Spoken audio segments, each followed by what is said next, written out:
Le Seigneur soit avec vous. Et avec votre esprit. Évangile de Jésus-Christ selon saint Jean.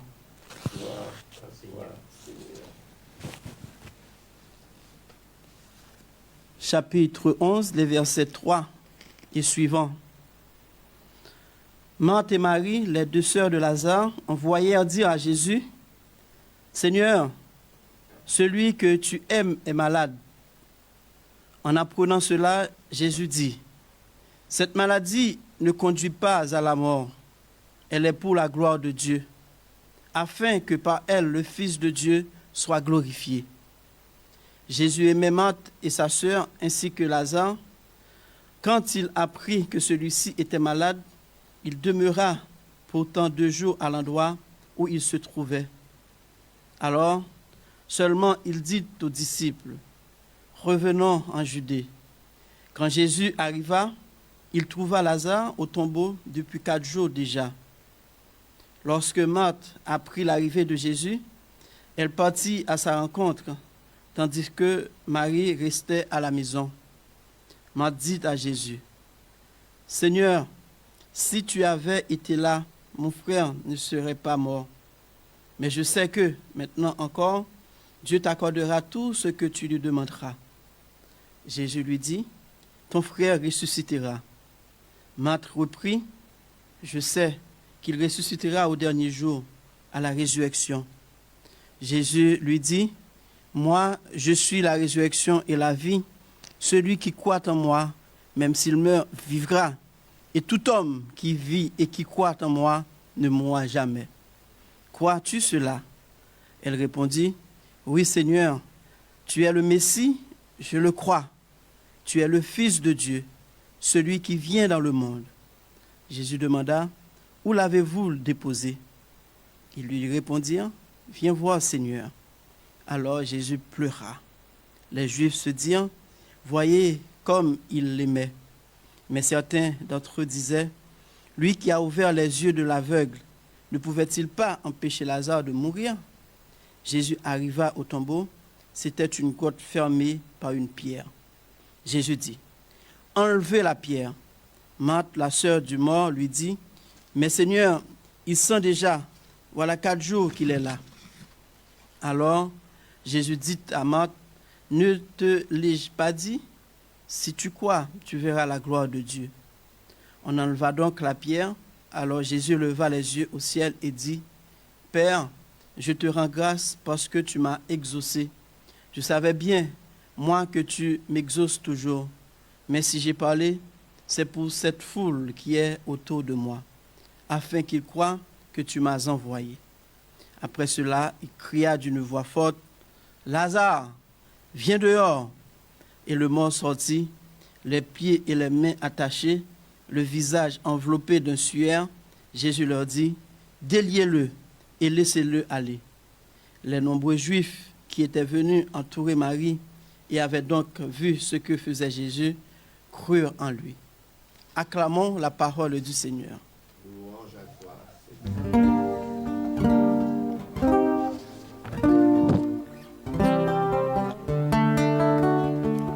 Gloire à toi, Seigneur, gloire à toi.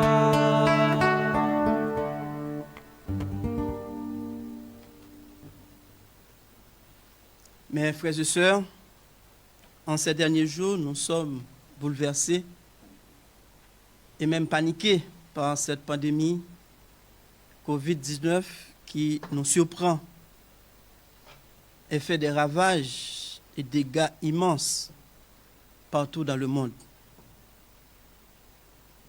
Pendant ce temps, il y a beaucoup de gens qui m'appellent jour et nuit. Il y a des chrétiens et il y a aussi des non-croyants qui me posent des questions pertinentes et sensées. Et j'arrive à diviser ces questions en 2 catégories. Premièrement, il y en a qui me demandent, est-ce que c'est Dieu qui est à la base de cette maladie pour nous punir à cause de nos péchés qui sont nombreux? Il y a une autre catégorie qui me demande, d'une manière simpliste, où est Dieu dans tout cela? Est-ce qu'il est absent en ce moment? Peut-être il pense que Dieu a voyagé, ou bien qu'il est malade, ou bien il fait du tourisme. Mais la liturgie de ce 5e dimanche nous permet de répondre à ces questions qui nous perturbent. Et même la Sainte Écriture pourrait nous aider aussi à trouver une réponse à toutes ces questions. Dieu n'est pas à la base de nos maladies ni de cette pandémie. Dieu ne peut pas occasionner la mort de ses enfants, peu importe ses mauvais choix et ses mauvais comportements. Tout au contraire, c'est nous qui sommes à la base de nos malheurs et de notre propre mort. D'ailleurs, le livre de la Genèse nous dit que Dieu nous a créés pour vivre éternellement. À la seule différence, il nous laisse libres pour choisir entre le bien ou le mal, entre la vie ou la mort, entre le paradis ou l'enfer. C'est nous, à travers nos mauvais choix, qui entraînent la mort, qui entraînent la maladie, qui entraînent cette pandémie, qui entraînent le Covid-19, qui entraînent les malheurs et les catastrophes. Nous choisissons l'économie au détriment de l'environnement et du climat. Nous choisissons le bien matériel tout en rejetant le spirituel. Nous choisissons l'individualisme au lieu de voir la communauté dans son ensemble, au lieu de voir l'autre dans sa misère et sa précarité. Nous choisissons d'investir dans les âmes au lieu d'investir dans l'humain. En d'autres termes, nous sommes trop sous l'emprise de la chair. C'est ce que saint Paul relate dans sa lettre aux Romains aujourd'hui. Si c'est aujourd'hui qu'il écrirait cette lettre, saint Paul dirait, de préférence, nous sommes trop sous l'emprise de l'argent et du profit et de l'économie qui rend malade la planète et qui nous transforme en monstres sans cœur, sans amour et sans humanité. Dieu n'est pas responsable de nos malheurs. Dieu est sensible. Il est miséricordieux. Il ne veut pas nous voir mourir. L'évangile d'aujourd'hui nous montre comment il pleure la mort de Lazare. Il souffre comme nous à travers cette pandémie, en constatant avant-hier 1000 morts en Italie, des centaines en Europe et en Amérique. Il pleure aussi de cette fillette de 16 ans morte dans cette tragédie. Il pleure aujourd'hui en regardant des familles qui souffrent de leurs proches contaminés ou décédés. La deuxième question, où est-il dans tout cela? La réponse, c'est qu'il est là comme il fut présent à Béthanie pour soulager et réconforter Marie et Marthe dans la mort de Lazare. Il nous aime comme il aima Marthe et Marie. Il nous assure aujourd'hui pour nous dire que cette maladie ne va pas conduire à la mort de l'humanité, mais une épreuve pour que Dieu soit glorifié. Beaucoup commencent à retrouver le goût de la prière. Nous commençons à nous ressaisir pour comprendre que c'est Dieu qui est primordial au-delà des puissants et des grands de ce monde. Où sont-ils aujourd'hui? Où sont leurs âmes? Il ne va pas nous laisser au tombeau. Il nous en fera remonter. C'est ce que le prophète Ézéchiel nous dit. C'est à ce moment-là, nous saurons que c'est lui, le Seigneur, pas nos armements, ni nos richesses ou nos connaissances. Mais quand aujourd'hui nous souffrons, nous sommes dans les calamités, mais il nous promet qu'un jour viendra. Ce jour va venir. Il nous donnera le repos et la paix. Amen.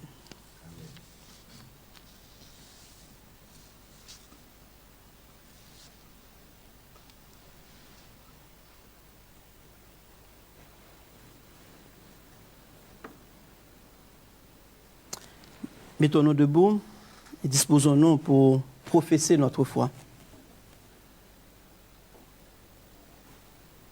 Je crois en Dieu, le Père Tout-Puissant, Créateur du ciel et de la terre, et en Jésus-Christ, son Fils unique, notre Seigneur, qui a été conçu du Saint-Esprit, est né de la Vierge Marie, a souffert sous Ponce Pilate, a été crucifié, est mort, a été enseveli, est descendu aux enfers, le troisième jour est ressuscité des morts, est monté aux cieux, est assis à la droite de Dieu, le Père Tout-Puissant, d'où il viendra juger les vivants et les morts.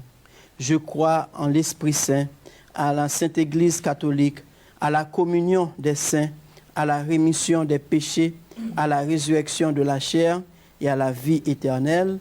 Amen.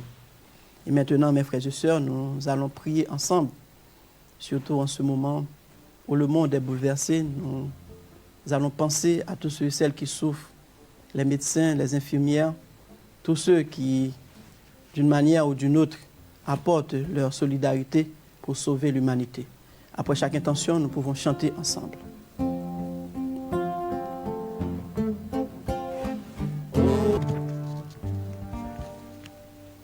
Le Seigneur soit avec vous. Et avec votre esprit. Évangile de Jésus-Christ selon Saint Jean. Gloire à toi, Seigneur. Chapitre 11, les versets 3 et suivants. Marthe et Marie, les deux sœurs de Lazare, envoyèrent dire à Jésus, « Seigneur, celui que tu aimes est malade. » En apprenant cela, Jésus dit, « Cette maladie ne conduit pas à la mort, elle est pour la gloire de Dieu, afin que par elle le Fils de Dieu soit glorifié. » Jésus aimait Marthe et sa sœur ainsi que Lazare. Quand il apprit que celui-ci était malade, il demeura pourtant 2 jours à l'endroit où il se trouvait. Alors, seulement il dit aux disciples, « Revenons en Judée. » Quand Jésus arriva, il trouva Lazare au tombeau depuis 4 jours déjà. Lorsque Marthe apprit l'arrivée de Jésus, elle partit à sa rencontre, tandis que Marie restait à la maison.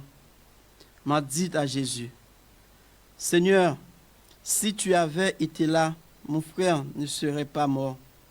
Mais je sais que, maintenant encore, Dieu t'accordera tout ce que tu lui demanderas. » Jésus lui dit, « Ton frère ressuscitera. » Marthe reprit, « Je sais qu'il ressuscitera au dernier jour, à la résurrection. » Jésus lui dit, « Moi, je suis la résurrection et la vie. Celui qui croit en moi, même s'il meurt, vivra.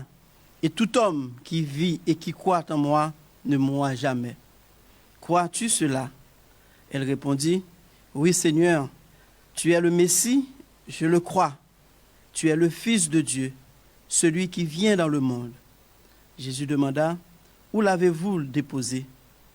Ils lui répondirent, « Viens voir, Seigneur. » Alors Jésus pleura. Les Juifs se dirent, « Voyez comme il l'aimait. » Mais certains d'entre eux disaient, « Lui qui a ouvert les yeux de l'aveugle, ne pouvait-il pas empêcher Lazare de mourir ?» Jésus arriva au tombeau. C'était une grotte fermée par une pierre. Jésus dit, « Enlevez la pierre. » Marthe, la sœur du mort, lui dit, « Mais Seigneur, il sent déjà, voilà 4 jours qu'il est là. » Alors Jésus dit à Marthe, « Ne te l'ai-je pas dit? Si tu crois, tu verras la gloire de Dieu. » On enleva donc la pierre. Alors Jésus leva les yeux au ciel et dit, « Père, je te rends grâce parce que tu m'as exaucé. Je savais bien, moi, que tu m'exauces toujours. Mais si j'ai parlé, c'est pour cette foule qui est autour de moi, afin qu'ils croient que tu m'as envoyé. » Après cela, il cria d'une voix forte, « Lazare, viens dehors !»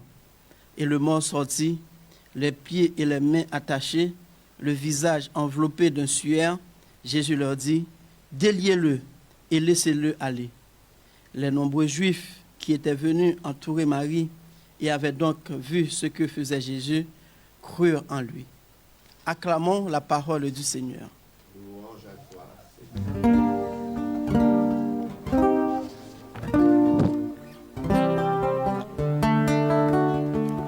Gloire à toi, Seigneur.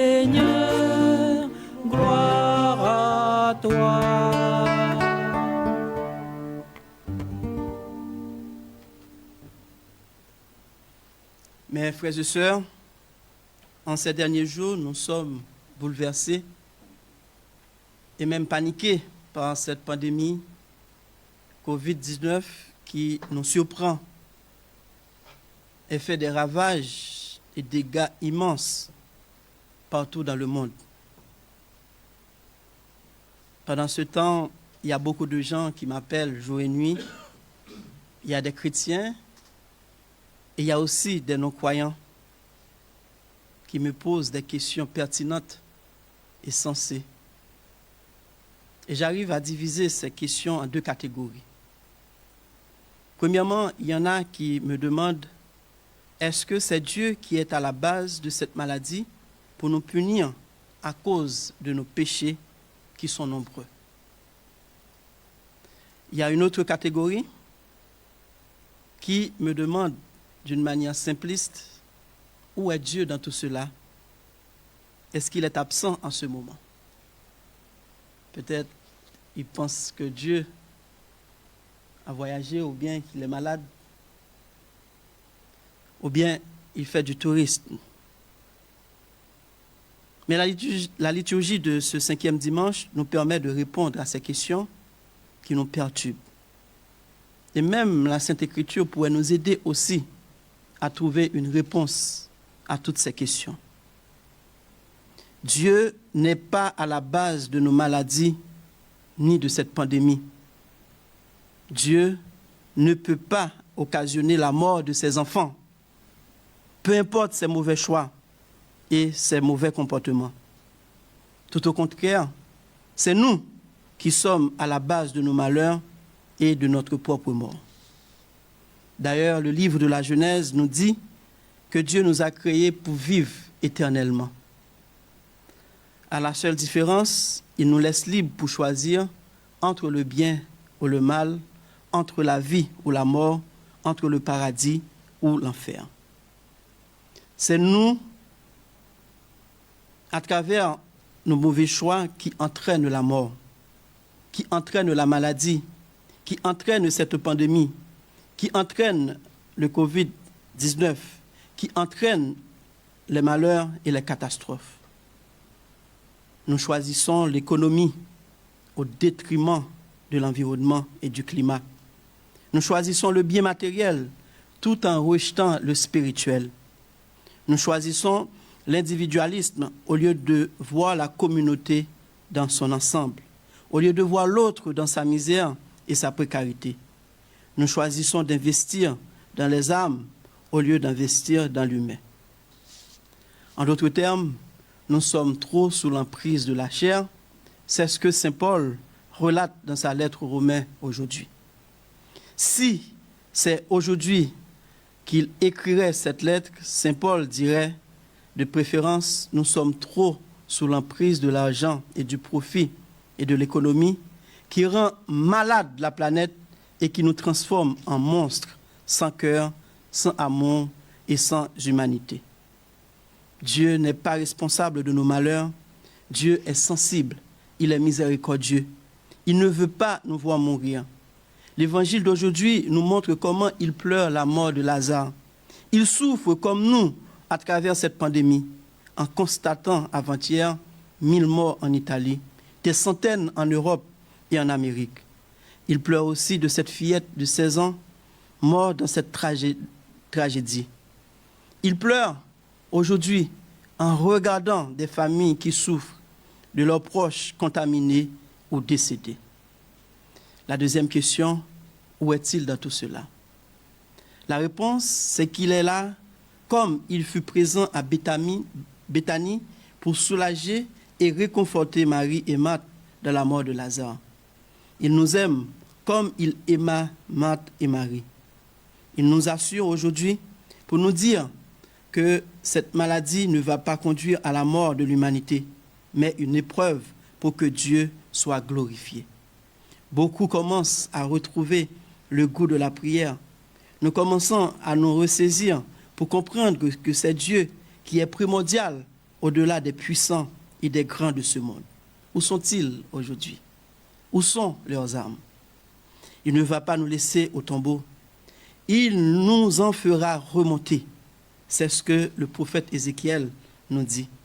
C'est à ce moment-là, nous saurons que c'est lui, le Seigneur, pas nos armements, ni nos richesses ou nos connaissances.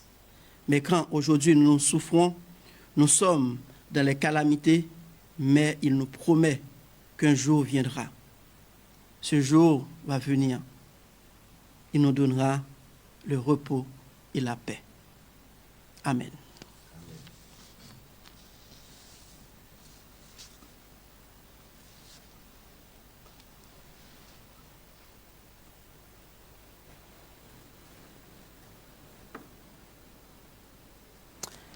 Mettons-nous debout et disposons-nous pour professer notre foi. Je crois en Dieu, le Père Tout-Puissant, Créateur du ciel et de la terre, et en Jésus-Christ, son Fils unique, notre Seigneur, qui a été conçu du Saint-Esprit, est né de la Vierge Marie, a souffert sous Ponce Pilate, a été crucifié, est mort, a été enseveli, est descendu aux enfers, le troisième jour est ressuscité des morts, est monté aux cieux, est assis à la droite de Dieu, le Père Tout-Puissant, d'où il viendra juger les vivants et les morts. Je crois en l'Esprit Saint, à la Sainte Église catholique, à la communion des saints, à la rémission des péchés, à la résurrection de la chair et à la vie éternelle. Amen. Et maintenant, mes frères et sœurs, nous allons prier ensemble. Surtout en ce moment où le monde est bouleversé, nous allons penser à tous ceux et celles qui souffrent, les médecins, les infirmières, tous ceux qui, d'une manière ou d'une autre, apportent leur solidarité pour sauver l'humanité. Après chaque intention, nous pouvons chanter ensemble.